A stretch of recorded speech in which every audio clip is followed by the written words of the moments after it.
Well, I join you in hoping that you marry someone who loves you, but I happen to hope that it'll be a woman and not a man. It won't be a woman, that's the thing. Hey guys, welcome back to Safe Skeptic. I'm Josh, and this video right here is probably the best Cliffe Knechtle takedown I have ever witnessed. Now, for those of you who don't know who Cliffe is, he is a street evangelist who primarily talks to students across campuses across the country.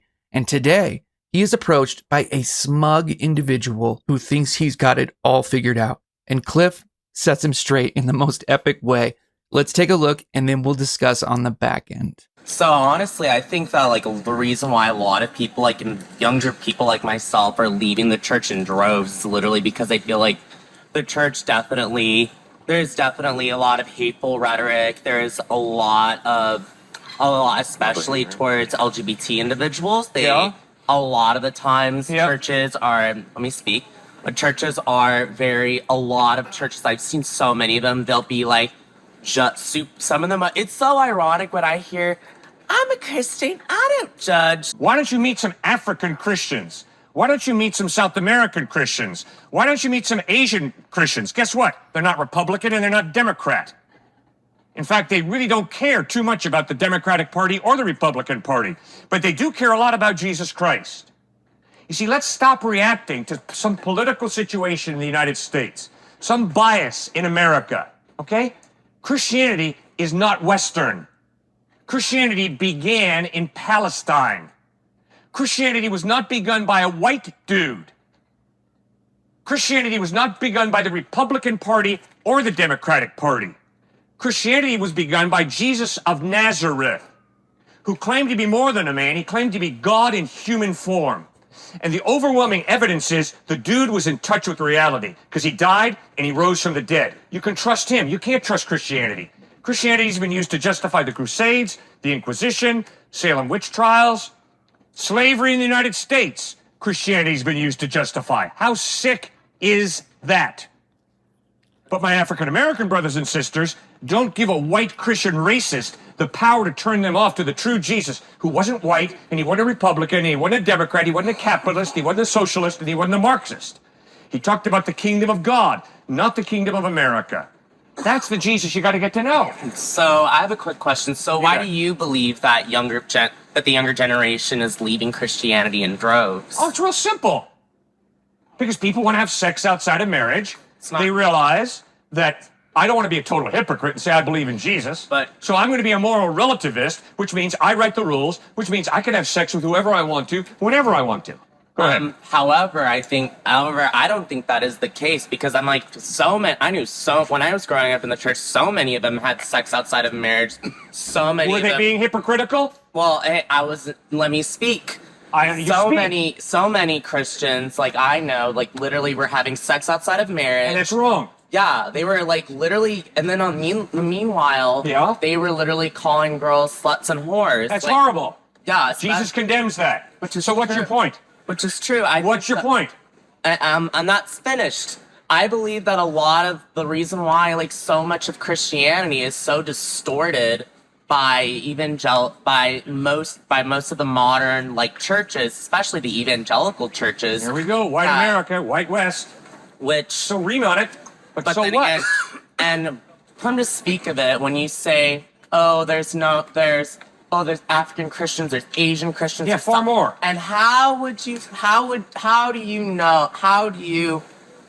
do you think is the reason why why it's so predominant in certain parts? Colonialism. Oh, really? Really? Yeah. Have you ever heard Philip talking to an Ethiopian eunuch in the book of Acts? Do you know what that Ethiopian eunuch did? He went to Ethiopia, which is not in the United States. For those of us who are geographically challenged. But the United States. He went to Ethiopia, and the Ethiopian church is one of the oldest churches in the world, and it has nothing to do with the West. It's in Ethiopia, Northern Africa. That's one of the earliest churches. And you know where a dude named Thomas went? He went to India, to southern India, and he planted a church in southern India, which is also one of the oldest churches in the world, which means the Ethiopian church And the church in India is older than any church in the United States. Much older.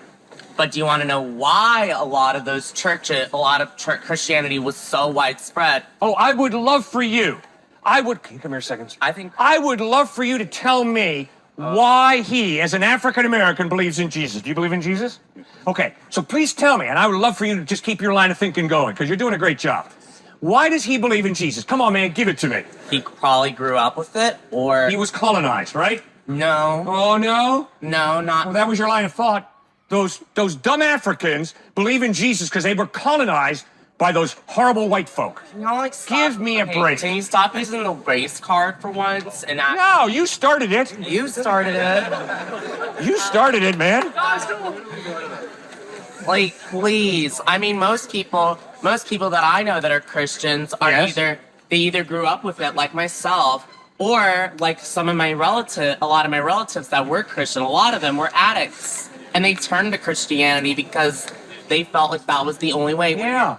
And you know what the largest group of atheists demographically in the world is? White guys. It's not... Ah, very interesting. Yeah. The largest group of atheists demographically in the world is white males. But I'm not white. That's very interesting. Not fully white, at least. Fine, I'm not talking about you. I'm talking about white folks. It's white males that comprise the highest percentage of atheists in the world. So please don't tell me that it's these people of different races who are colonized by Christians. Baloney. Africans understand materialism is bankrupt. Why? Because there's more to reality than making money. And Africans have put their faith in Christ, not because they've been colonized, but because they have a spiritual dimension as well as a physical dimension, and they appreciate capitalism. And that's why many African nations embrace capitalism. But they understand America is not the answer. The West is not the answer. The West is bankrupt in its moral relativism, in the evil that it does. But Jesus Christ, he is different. And that's why so many of my African American brothers and sisters have put their faith not in Christianity, not in the white man's religion, in Jesus Christ, because he is different. And just read Dr. Martin Luther King, for crying out loud. Dr. King understood that Jesus Christ is different. And that's why he called the ministers of Birmingham, Alabama, to stop their segregation, to stop their racism. So I'm hearing multiple abuses here of the church, which you have a legitimate point to say. And that's why Jesus Christ, his entire time here on earth, spoke against religious hypocrisy. So wouldn't it make a lot of sense for you to bring up hypocrisy? I agree with you. I only see that as leading credence to who Jesus truly was. If there was no Christian hypocrisy, then what in the world was Jesus talking about? And we would have to say, oh, he probably wasn't really speaking the truth too much. And the most recent sociological studies are evangelical, we could say Protestant, that's what the study shows. Protestant men are the least likely to abuse their children and their wives, and the most likely to help grow their kids up in well-being and happiness. Don't take it from me. Go look at the studies yourself. Toxic masculinity. So what you're talking about just doesn't stack up to the latest research. And all of you who have parents who've divorced don't need me to tell you how painful divorce is. I performed a lot of weddings, and never have I performed a wedding with a guy who says, I can hardly wait to divorce her, or a woman who says, I can hardly wait to divorce him. Of course. No. Okay, so divorce is not God's best. And divorce brings pain, separation, alienation, scarring into people's lives. And too many of you standing right here, right now, know exactly what I'm talking about. I'm sorry your parents divorced. I'm sorry they couldn't love each other the way Jesus calls us to.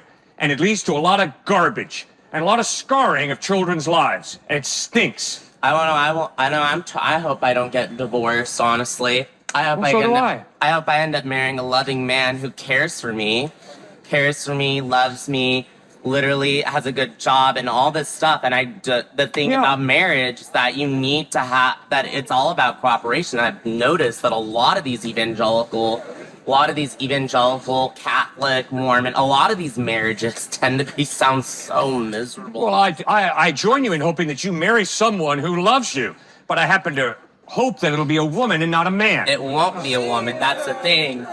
It won't be. I love, here's the thing. When I hear people like you be like, oh, being gay, well, I chose this lifestyle. I never said that. Yeah, that's what you're implying. No, I am not. Yes, you I are. never implied that. I never said it. You ever heard? I don't have the faintest idea why you're gay, and I would never choose to say why you're gay. All right? There are lots of different reasons people are gay. There are lots of different I was born reasons like this. people are bisexual.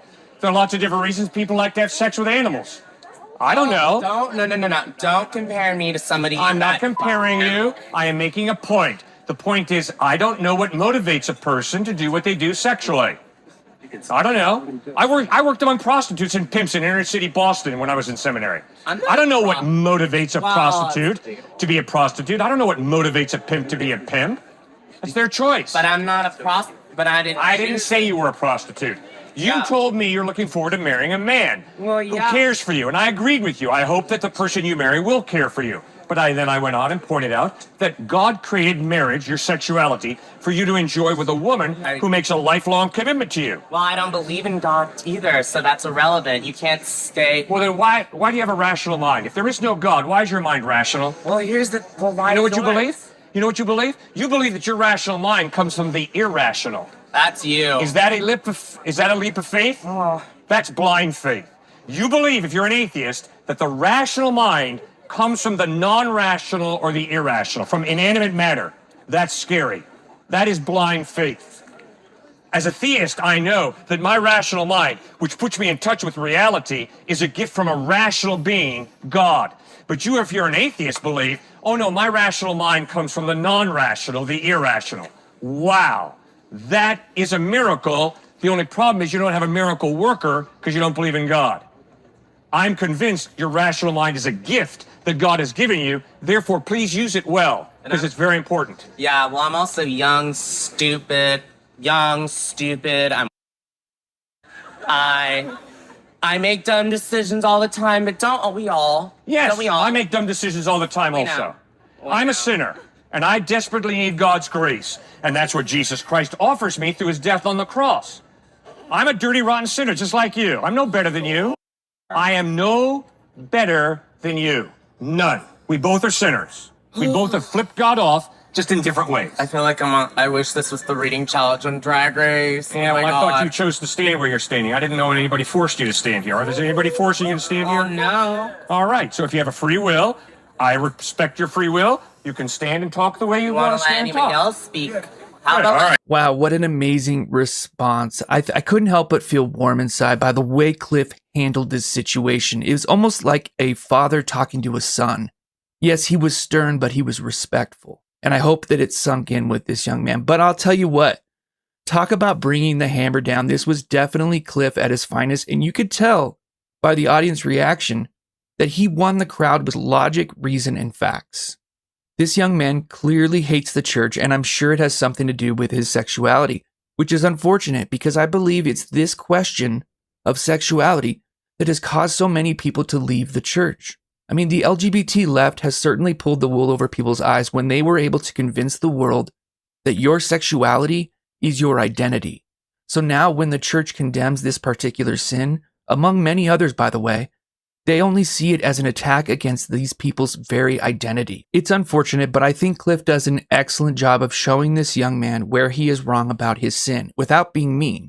In fact, he delivers a masterclass in how a person should address these issues. Now, regarding this young man's objection that Christianity is invalid due to hypocritical Christians, Cliffe rightly demonstrates that neither an individual nor an entire Christian denomination should be the ultimate representation of the faith. He immediately brings the attention to Jesus himself, who condemned hypocrisy, and that the failures of people do not diminish the truth of Christ's teachings.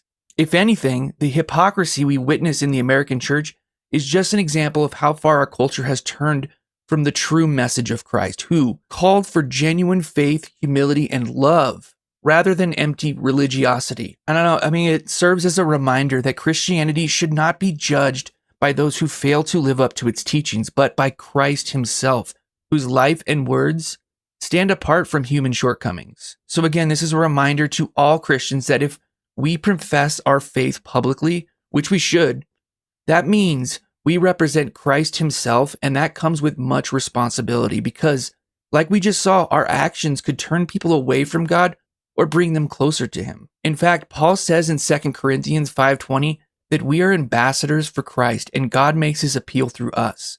Likewise, in John 13:35, it says, "By this all people will know that you are my disciples, if you have love for one another." Anyways, that's going to do it for today. Let me know your thoughts, and in the meantime, take care and God bless.